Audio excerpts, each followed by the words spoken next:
labios cosidos protestó un grupo de migrantes en el campamento de Calais, en Francia. El reclamo es en contra de los desalojos y la demolición de las viviendas en la denominada La Jungla. El drama de los refugiados se agudiza cada día en Europa, sobre todo en el campamento de Idomeni, frontera entre Grecia y Macedonia, donde un grupo de inmigrantes bloqueó una línea del ferrocarril para protestar por la negativa de las autoridades macedonias de permitirles continuar la ruta de los Balcanes hacia el norte del continente.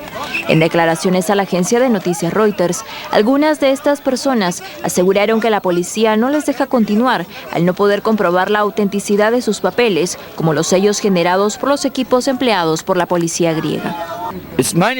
La policía griega dijo que no tendríamos problemas. Sin embargo, el gobierno de Skopje y la policía nos dicen que no, que hay un problema con las firmas y sellos. La policía griega advirtió que en las últimas 24 horas unas 500 personas han logrado cruzar la frontera a Macedonia, aunque de este grupo algunos han tenido que regresar al no contar con papeles en regla. Lo que es preocupante es que este mecanismo no permite coordinar la apertura y cierre de fronteras. Nosotros como ACNUR no tenemos ni idea el criterio que está tomando en el trabajo para que las personas sean admitidas. Hay una gran cantidad de errores en los papeles. En tanto, por cuarto día consecutivo han seguido los trabajos de demolición en la parte sur del improvisado campamento de la ciudad de Calais, Francia, donde viven cientos de inmigrantes procedentes de Medio Oriente y África que solo esperan cruzar el Canal de la Mancha para llegar a Reino Unido algún día. Ante el repentino desalojo y al no tener a dónde ir, un grupo de iraquíes decidió coserse los labios como forma de protesta, tal como lo hicieron hace unos meses otros inmigrantes varados en la frontera entre Grecia y Macedonia. Es muy difícil vivir aquí. No podemos tomar una ducha en varios días por el frío, porque hay agua por todas partes y lluvia todo el tiempo. Mientras la demolición avanza, el primer ministro británico David Cameron se reunió con el presidente francés François Hollande en la ciudad de Amiens, en el marco de una cumbre franco-británica para reforzar la cooperación policial económica que haga frente a la inmigración ilegal y evitar así que más refugiados queden varados en campamentos en condiciones infrahumanas. Como parte de este apoyo, Londres se comprometió a ayudar a Francia con 24 millones de dólares para gestionar la crisis migratoria generada en Calais. Quiero agradecerle al presidente Hollande por su cooperación. Hoy puedo anunciar que invertiremos 17 millones de libras en infraestructura y seguridad. El dinero se destinará también a los esfuerzos para trasladar a las personas del campamento de Calais a otras instalaciones del país.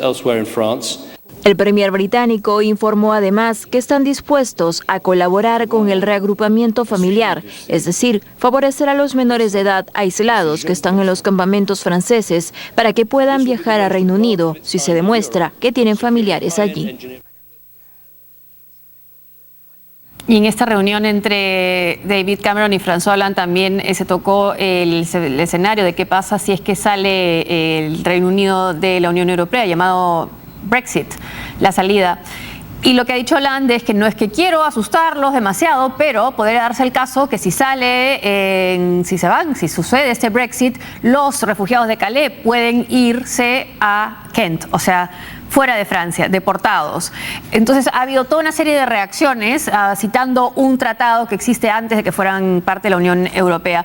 Y ya el alcalde de Londres, que está a favor de que salga del Brexit, de la salida de la Unión Europea, ha dicho en una especie de, no sería Spanglish, sino French and English, una mezcla de inglés y francés, donnez-moi un break, no, por favor.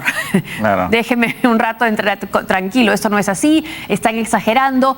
Desde la oposición a Cameron se habla de una campaña del terror para evitar que se vaya entonces el Reino Unido, Gran Bretaña de la Unión Europea y usando este caso de los migrantes. Claro, bueno, en realidad el propio Cameron había hecho alusión a esa posibilidad, ¿no? Quien también, y fue mucho más firme incluso, fue el ministro de Economía francés Macron, que dijo explícitamente eso, que si Inglaterra se iba, pues ya no iban a poder controlar lo que estaba pasando en Calais, porque hay un acuerdo que es del año 2003 entre Gran Bretaña y Francia, por el cual la policía británica, agentes británicos hacen controles en digamos, del lado francés, del lado de la frontera francesa, o sea, en territorio francés, ¿no? Entonces, eso es lo que... Porque hay que ver que el tema de la migración ilegal a Gran Bretaña tiene muchos años, es un tema muy antiguo, ahora se ha agravado con el tema de la guerra de Siria, pero es un tema muy antiguo de gran cantidad de gente que quiere ir a Calais. Calais es una ciudad portuaria, efectivamente, dicho sea de paso para los que les gusta la historia, Calais, que está en Francia, sin embargo estuvo en manos inglesas en la época de Juana de Arco. En esa época, y estuvo creo que 200 o 300 años en manos inglesas hasta el siglo XVI. Recién en el siglo XVI Francia retomó esa ciudad, ¿no? Bueno, en todo caso es la puerta, digamos, es la vía de ingreso a Gran Bretaña, porque además está muy cerca. El punto más cercano, Dover y Calais, ¿no? Claro, tanto así que se pensaba que la invasión, digamos, el ataque de los aliados en la Segunda Guerra Mundial iba a ser por Calais, que al final no fue. A propósito, ¿no? Para engañarlo, claro. Así es. Entonces, bueno, en todo caso es un tema muy antiguo que se ha agravado ahora con esto de los refugiados. Pero efectivamente, pudiera ser que si sale Gran Bretaña de ¿cómo se llama? De la Unión Europea, ese acuerdo de repente se cae. Eso por lo menos lo que han dicho tanto el propio Cameron como con bastante energía, más que Hollande incluso, el ministro de Economía, Macron. Y lo están tomando la oposición a Cameron, incluso dentro de su propio partido, como Johnson, el alcalde de Londres, como una campaña del terror, ¿no?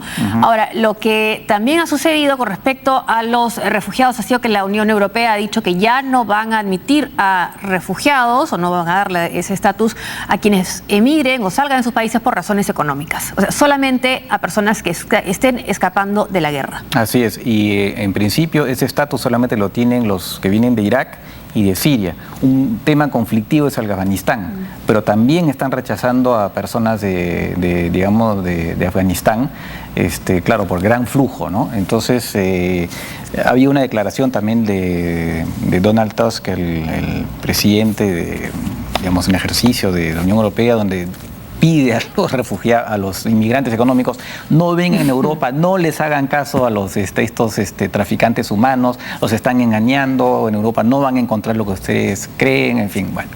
Entonces es una forma efectivamente de esta distinción que están haciendo, es una forma de tratar de contener en lo posible el flujo, ¿no? Pero de ahí a que tengan éxito.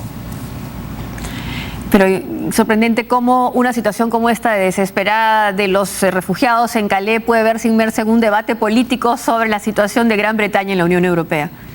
Bueno, es que finalmente al final estamos, lo que sucede ahí es que es una campaña, estamos en campaña electoral en Gran Bretaña sobre ese tema y bueno, todos los argumentos son válidos para tratar de obtener una respuesta.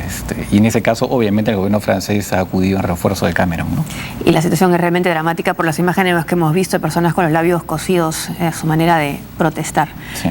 Venimos a nuestro continente. En Colombia, 53 migrantes rescatados de las aguas del Caribe, son de ellos de diversas nacionalidades, intentaban llegar a Panamá para seguir su camino hacia Estados Unidos. Más de 50 migrantes originarios de Somalia, Malí, Pakistán, Bangladesh, Haití y Cuba fueron rescatados en agua del Caribe colombiano cuando intentaban cruzar a Panamá para llegar a territorio estadounidense. Los extranjeros, entre ellos 6 mujeres y 4 menores, viajaban en 2 embarcaciones cuando fueron detectados en la bahía de Coco Grande, al noroeste de Colombia. Los migrantes recibieron alimentación y atención médica antes de ser entregados a Migración Colombia, la oficina que decide sobre su deportación o regularización de documentos. En tanto, las 2 personas a cargo del navío que no lograron escapar fueron puestos a disposición de las autoridades. Durante el último año se ha incrementado el rescate de migrantes cubanos, pero también de países africanos y asiáticos en el Caribe colombiano que llegan a la bahía tras un largo viaje que inician en Ecuador con el objetivo de alcanzar la frontera con Panamá y de ahí seguir hacia Estados Unidos. Y los migrantes recibieron alimentos. Hay crisis por la falta de servicios básicos y por la escasez de alimento en Venezuela. La oposición postergó el anuncio sobre la salida del presidente Nicolás Maduro. Continúan las diferencias entre el gobierno de Nicolás Maduro y el Poder Legislativo, luego que el Tribunal Supremo de Justicia decidiera la víspera limitar la función contralora de la Asamblea Nacional. En conferencia de prensa, el presidente de este órgano público, Henry Ramos Salud, afirmó que se trata de un nuevo caso de abuso de poder para ocultar verdades, que por tanto continuarán cumpliendo sus funciones.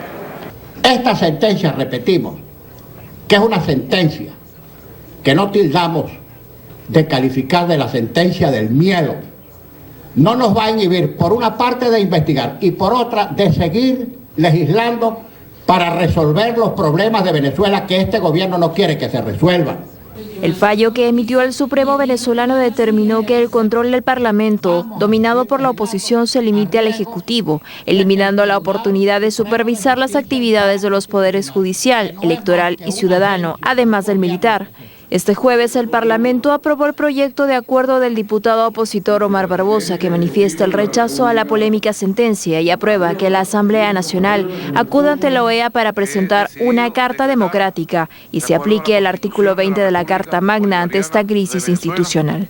En ese contexto se supo que Jesús Torrealba, líder de la coalición opositora Mesa de la Unidad Democrática, anunció la postergación del pronunciamiento sobre el mecanismo de ley a emplearse para la salida del presidente Nicolás Maduro, con motivos de que la sesión congresal centre sus intereses en el debate sobre la decisión constitucional del Tribunal Supremo de Justicia.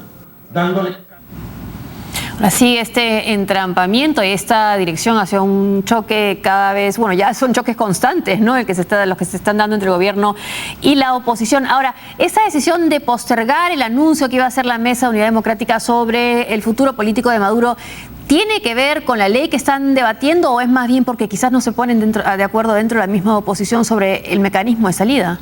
Pudiera ser eso, ¿no? Porque efectivamente hay salidas, digamos, hay mecanismos distintos, ¿no? Pudiera decir que hubiera algún desacuerdo, por ejemplo, en el grupo de Capriles, que es mayoritario dentro de la oposición, y eventualmente el grupo de López, ¿no?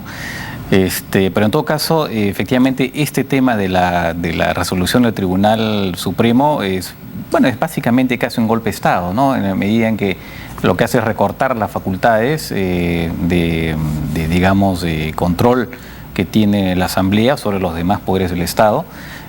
Lo limita al Poder Ejecutivo, pero hace 2 semanas la Asamblea citó a unos ministros, a funcionarios, ¿no? Para responder una serie de preguntas y simplemente no fueron. O sea, prácticamente ningunearon a la Asamblea. Entonces ni siquiera el Ejecutivo se deja en los hechos controlar por la Asamblea, ¿no? Y esto se suma al hecho que el Poder Electoral inhabilitó, ¿no? a 3, suspendió a 3 de los diputados de la oposición que habían sido elegidos por supuestamente que había un fraude. Entonces, claro, en realidad es lo que está haciendo básicamente el gobierno es hacer que la Asamblea esté pintada en la pared. Porque la Asamblea podrá adoptar leyes, todo lo que quiera, pero si no hay nadie que las ejecute, no hay una fuerza policial, por ejemplo, que pueda, digamos, cuando hay una situación de grado o fuerza, una persona que tiene que declarar y la policía no colabora, entonces, la Asamblea está pintada en la pared. Entonces, en realidad es como para emplear una frase que utilizó François Mitterrand en los años 60 contra Charles de Gaulle. Lo que hay en Venezuela es un golpe de Estado permanente, ¿no? Ya el copamiento de las instituciones de hace muchos años y ahora contra la Asamblea es un golpe de Estado que está, digamos que está ahí instalado, ¿no? Ahora que puede, grabando, ¿no? Claro, que puede significar también un golpe político para la misma oposición, porque la población ve que han votado por una resolución de la crisis económica, sobre todo, y esto no se está dando, no se puede dar de esa manera. Ahí, la Asamblea va a tener que dejar constancia con mucha claridad que está de manos atadas, ¿no? No puede hacer nada porque, vota leyes que no son acatadas, no van a ser acatadas por el gobierno. Y entonces, una salida es esta que han encontrado, el tema de la OEA, ¿no? Llamar a la OEA para que intervenga. Pero efectivamente, ¿no? Ahí la oposición está en una posición también, en una situación no muy cómoda, ¿no? Pero por eso digo, van a tener que dejar constancia de que están siendo arrinconados y está desactivándose la Asamblea, de hecho, ¿no? Hacemos una pausa y al volver.